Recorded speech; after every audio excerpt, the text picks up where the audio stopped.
Oh, this is Reverend Don Lewis coming to you from the beautiful metaverse, and more specifically from beautiful Danville, Illinois. And this is Midday with Reverend Don. Welcome.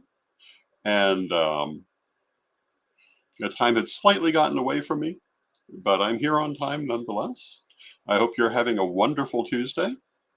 And as you know, if you follow Midday with Reverend Don, you can type your comments or questions on whatever platform you happen to be watching on. They'll show up here in my chat room, and we can talk directly. And today I was going to continue some subjects that we've been talking about recently. Today I was going to talk a little more about geometric magic, color magic, maybe the different strengths of different crystals, and we'll see where all we end up going. And this, of course, is in connection to our discussion of the crystal web. And once again, on Thursday, which is the 11th of the month, when people commonly do ceremonies to help to cleanse and strengthen the crystal web, I'm planning to do one. And, these are all things that have connections to how we interact with the crystal web, as well as many other things that we do magically. Geometric magic, I was talking about the other day. Oh, and hello to Christine in the chat room. It's good to see you, Christine. I think a lot of people don't think about geometric magic, even though we use it quite extensively. Hello, Jeanette. Or hello, Janet, in the chat room. It's good to see you. We, in one sense or another, most contemporary magical practitioners use geometric magic all the time. If nothing else than a magic circle, that's geometric magic. There's a reason it's a circle. There are some social reasons it's a circle. I mean, if you think about it, one of the most natural ways for people to assemble is in a circle. In early days around the fire in the center of their camp, or later in their home. So we have that, but also a circle is an energetic structure that aids in amplification. You can see I'm wearing one today. Circle or sphere. And hello to Mary Cavalcante in the chat room. It's good to see you.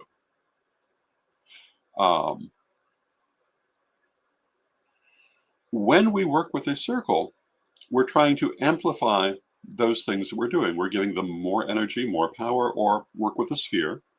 I've talked about how when doing psychic work, it can be helpful to create a sphere of white light as a battery. This is because that will increase everything that that you are doing in terms of its energy and its effectiveness. Circles are very useful that way. Spheres are very useful that way.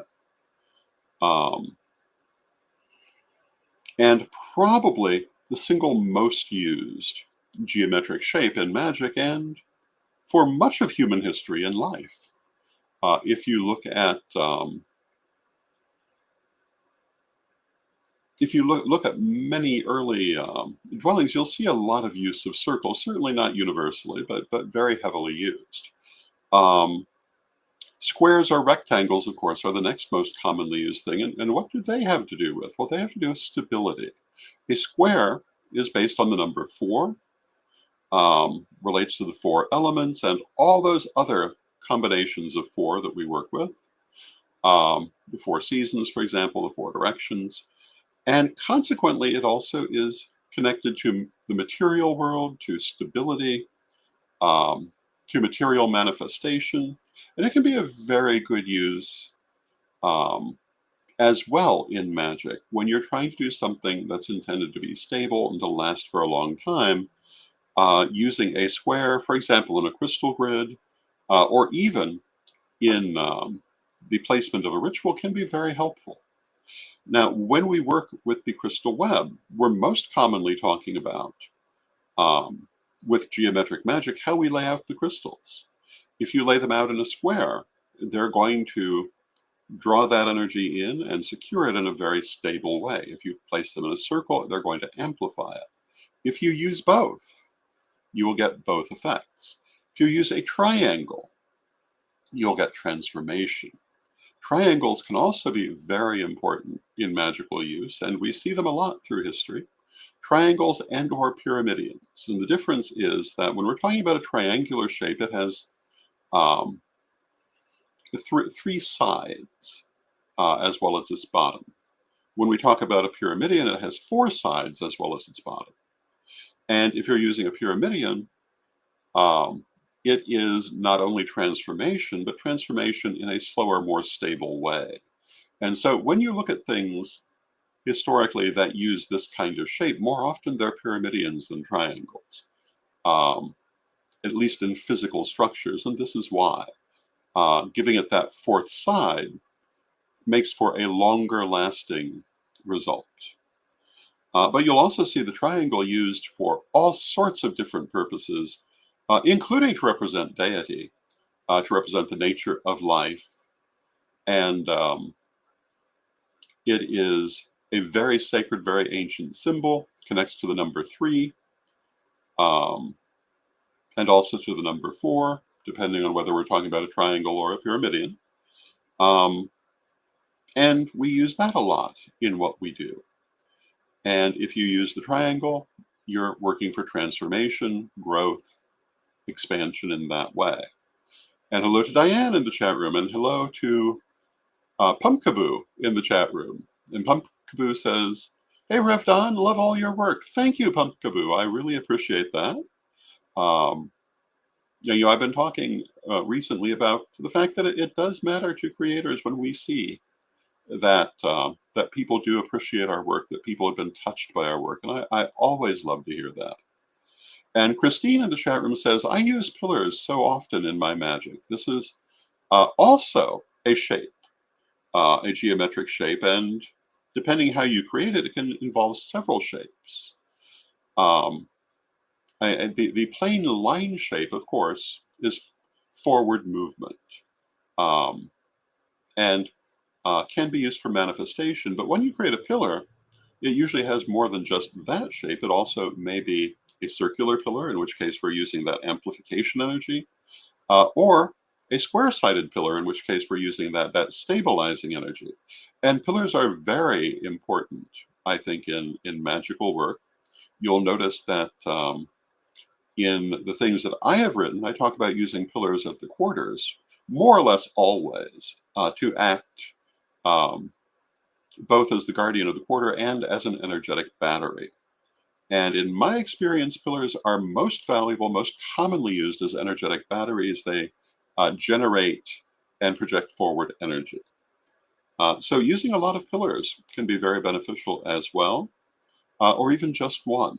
When I do psychic work, I often will create 4 pillars of light at the corners of the room, just as I might in a magic circle, although of course it's a different operation, different situation. But again, they're an energetic battery. They will give me more energy to use for the psychic reading rather than having to use my own. I often will also use a sphere of light for the same purpose or a mixture of both. These are ways that we use geometric magic. And these are the main shapes that most people use, though there are many other shapes that you can use in geometric magic. We write about this, I think, in the 2nd degree lessons. You'll find instructions for geometric magic. If not in 2nd degree, in 3rd. It's been a while since I wrote those books. But I think it probably talks about them in both. And the way that we use these geometric shapes shows up in all kinds of different ways. The ways that we shape energy, the ways we create our crystal grids, the ways that we make our sacred tools often rely on these different geometric shapes. And sometimes we don't even realize that aspect of what we're doing, but it's always there, in my opinion. And it is a very important thing. Many people, for example, will use a magic mirror. But have you considered that the shape of your mirror has some effect on how you might use it, how you can benefit from it? And again, a circle will expand the energy that you work with, and a square or a rectangle will tend to stabilize and anchor that energy. And these are different ways that we use geometric energy. Now, I was also going to talk about color magic today, because this is also relevant in working with the crystal web and many other things. And of course, in working with the crystal web, color magic most often shows up through the stones we choose to use. But I've written at some length about the use of stones, and that most people interact with stones through their color frequency. And there are different ways of connecting to stones, and that's one of the reasons that people do interpret their properties differently. They connect to them differently in different disciplines, but usually among people I have known, among disciplines I have studied, it's through the color. And what are the different meanings of color? White is kind of an all-purpose color. It's sometimes associated with the idea of the chaos moment, the unmarked slate, the idea of innocence. But the idea is that white is applicable to all things because it represents um, the state before being focused in one color or another.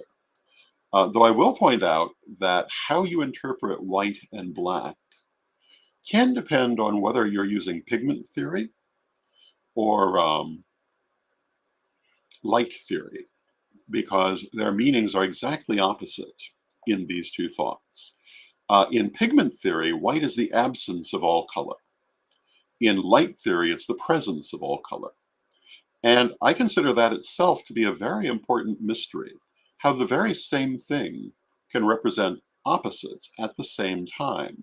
And I think if you can understand that, and that the reason for this is by approaching it from different levels, that you have a great understanding to apply to everything in life.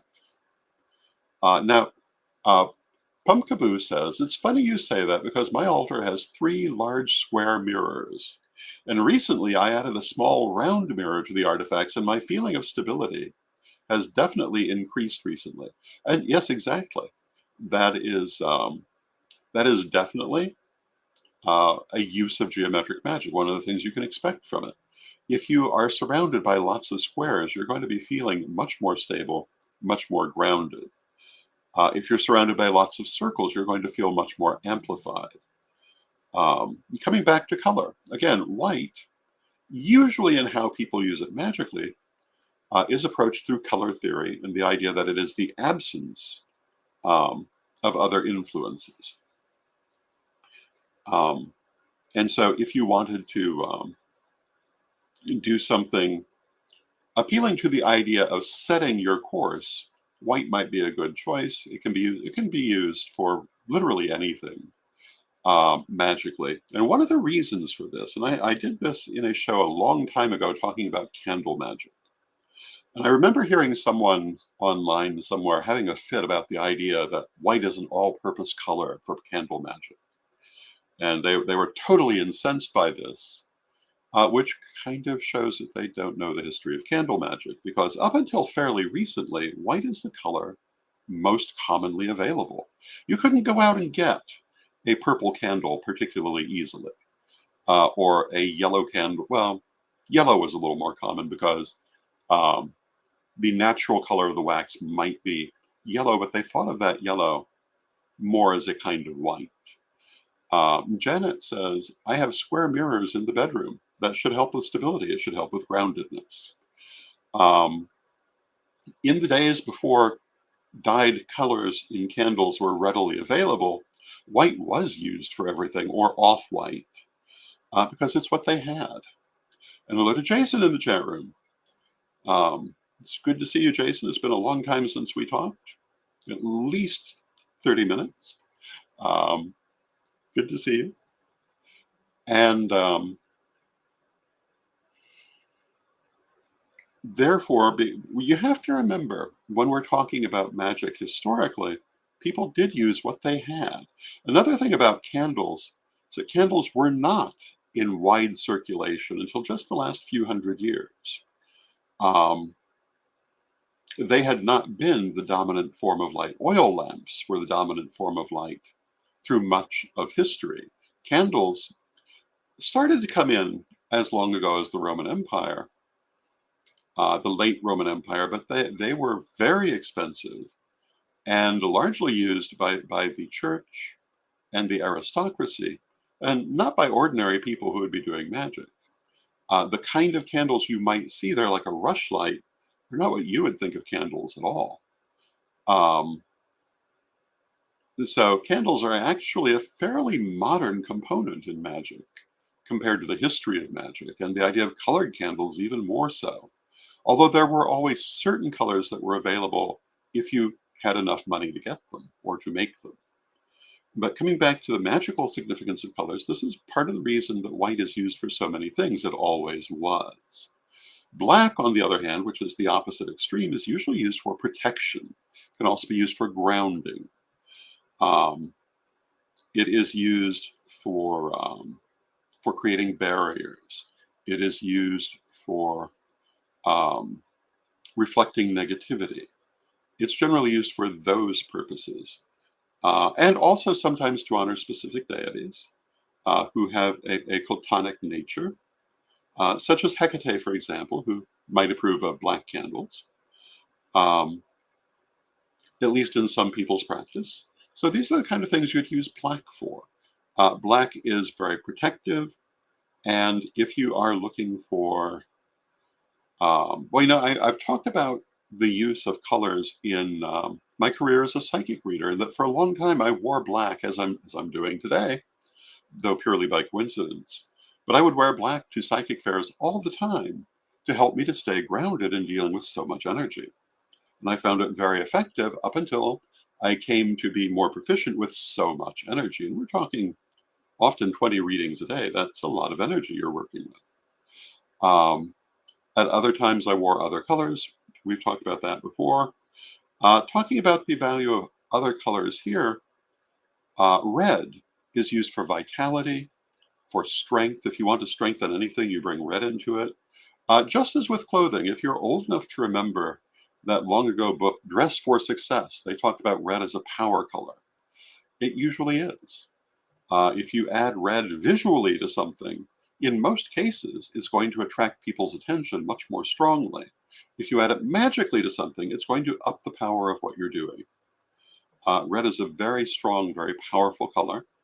Um, the one place it can be more tricky to use is in printed materials. When I worked in the psychic fairs, we were always wondering, what color is most effective for our literature? Red was not. The reason was that the black ink did not show well on a red background. So while the red would catch the attention, it was much harder to read, and that completely counteracted it.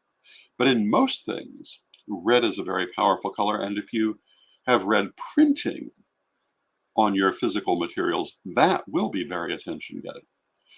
Red um, is the power color. Orange is a color of creativity.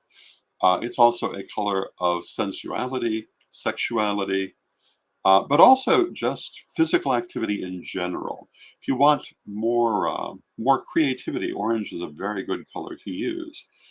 Yellow is a good color for projecting yourself into the world, for success, for prosperity and abundance, and things like this. And particularly for interacting with other people, it helps to raise your energy and your effectiveness in working with other people. Yellow is very good for those purposes. Um, Green is commonly used for healing, although some people use other colors for healing. Most colors have an application for healing. But I was taught green is a common color for healing. It's also a common color for prosperity, money, and health. And hello to Tom in the chat room. It's good to see you, Tom.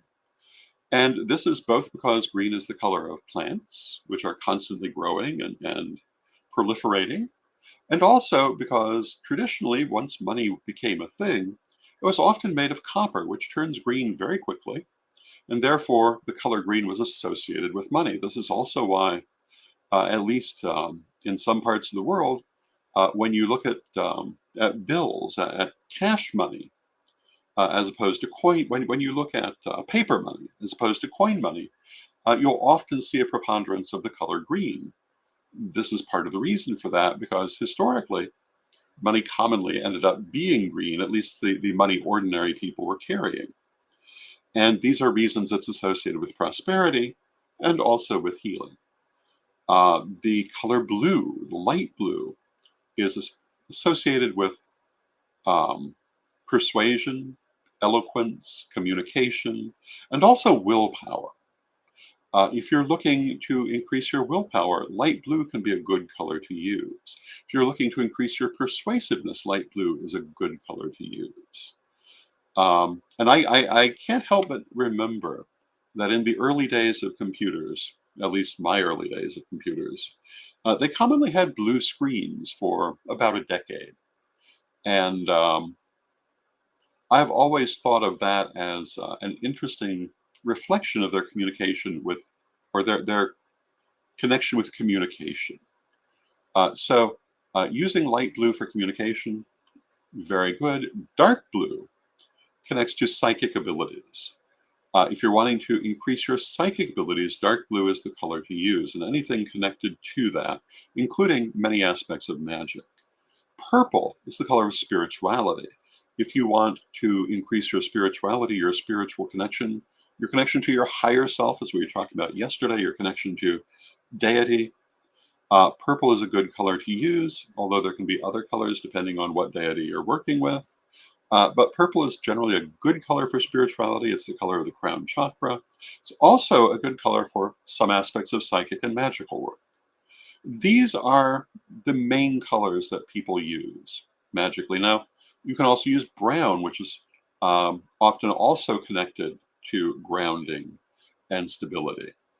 But that generally is the majority of the colors you'll find. People also will use silver and gold, which generally connect to goddess and yin energy and god and yang energy. And also, um, and a gray color is a variation on silver. And this can also be used in a variety of ways itself. And the color gray is a good color for peace, provoking peace in situations, bringing peace to situations. It's a good color for certain sorts of protective work. It has many uses too. So this is a brief overlay of how you use color in magic. And what does this have to do with the crystal web? Well, it has to do with the stones. So what kind of stones? Looking at, Pumpkaboo says in the chat room, blue is also the throat chakra. And yes, all of these colors connect to chakras. Red is the root chakra, orange is the sacral chakra, yellow is the solaris chakra, green is the heart chakra, pale blue is the throat chakra, dark blue the third eye, purple the crown chakra. There are some people who use chakra systems that have either more or less chakras. Their colors may be different. When I was young, a lot of people talked about the idea of there being a thymus chakra, which was teal in color. I would say that it's not so much a different chakra as a different layer of the throat chakra, but that's another program. If you work with stones, as in with the crystal web, how would this apply? Well, if you wanted to use a red stone, carnelian, it's very often used for personal power and authority, for adding strength or energy to any working. Garnet and ruby can be used the same ways. Garnet and ruby also have positive health aspects for anything connected to blood. If you have anything that gives you concern there, these could be good stones to wear to help to increase your energy in those aspects. If you wanted to use orange for creativity, there are a number of orange stones you could use, such as orange calcite. There are certain forms of citrine that would be very good for that. Citrine can range from yellow to orange to brown. There are a number of orange stones you can use. If you want to use yellow, citrine is another possible choice. Topaz is a choice. Amber is a choice. which also comes in a number of different shades, which can have different uses. If you're looking for green, malachite um, is popularly used. There are many other stones you can use for green, including certain kinds of turquoise. I often wear this turquoise ring, which you may have seen, and I don't know if you can exactly see, but it's green. Has a little bit of blue in it. People commonly think of turquoise as blue, but it can be closer to green. That particular turquoise is from the Fox mine, which had that particular coloring. If you wanted to use dark blue, the classic stone is lapis lazuli, which is considered very psychic, but also sodalite. Um, and I suppose sapphire would be good for that. Blue sapphire, of course. We have one of those in here. But of course, it's not right in my line of vision because that would be too easy. Oh, there it is. Sapphire. Very good. And Janet says, my birthstone is garnet, but rare because it has a ruby inside of it. I'm assuming we're referring to a particular stone. That sounds quite lovely. And if you wanted to use purple energy through stones, amethyst, of course, is the classic stone, but certainly not the only one. And if you wanted to use white, there's moonstone, there's pearl, there are howlite, a variety of white stones. And for black, we have things like obsidian. See if I can get this focused the right way. Hematite. Now, hematite is a black stone, but it's a reflective black stone, like a mirror, and it's particularly used for protection, though it has other purposes as well. So these are different ways that color magic applies to stones, that the meaning of stones connects back to those colors. And then, when we're working with the stones, we go back to our geometric shapes. And the different shapes that your stones are in can also affect how you might want to use them. Now, just because they're in a certain shape and a certain color doesn't mean that's the only way they can be used, but it means it's their natural quality. And so, for example, we have this gold stone in an oval shape, which is a variation on the circle. And goldstone, which is a form of orange stone, and so it would connect to creativity, but it also connects to prosperity because of the way that it is created. This is a synthetic stone, but it's a very old synthetic stone, very commonly used for prosperity. My mother used a lot of goldstone and was always prosperous. And this shape would be for amplification of that.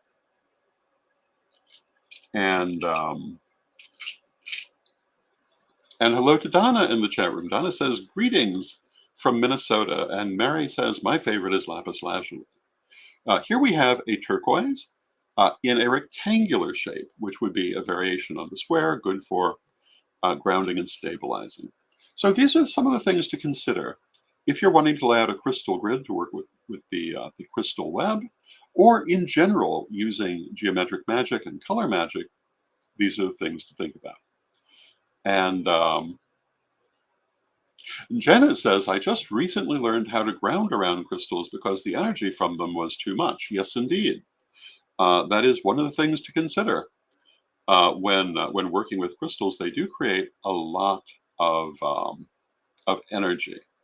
And I was talking earlier about how when I was doing psychic fairs early in my career, because there was so much energy from all the readings I was doing and all of the ones going on around me as well, in addition to constantly grounding, I would often wear black for purposes of stabilizing and grounding. And there are lots of things that one can do to help with that. But with that, I see we've come to the end of our half hour. I want to thank you for joining me. I love spending this time with you. I love getting to talk to you in the chat room. I hope that you enjoy the program. And let us close with our prayer, as we commonly do. Divine Mother Goddess, Divine Father God, beloved ancestors, we ask you to help us to attune to the universe through all the means that are around us. whether color or shape or stone, and to ease our passage through life, through attunement to the natural energies of the universe. And though we know that there are times that we must head in different directions, help us to use the energies of the universe to ease our way whenever possible. Beloved Mother Goddess, beloved Father God, beloved ancestors, we thank you for your presence. And knowing you are always with us, but from respect, we thank you for your presence here today. May you be blessed now and always. May you be blessed now and always, and I'll see you tomorrow. Have a lovely day.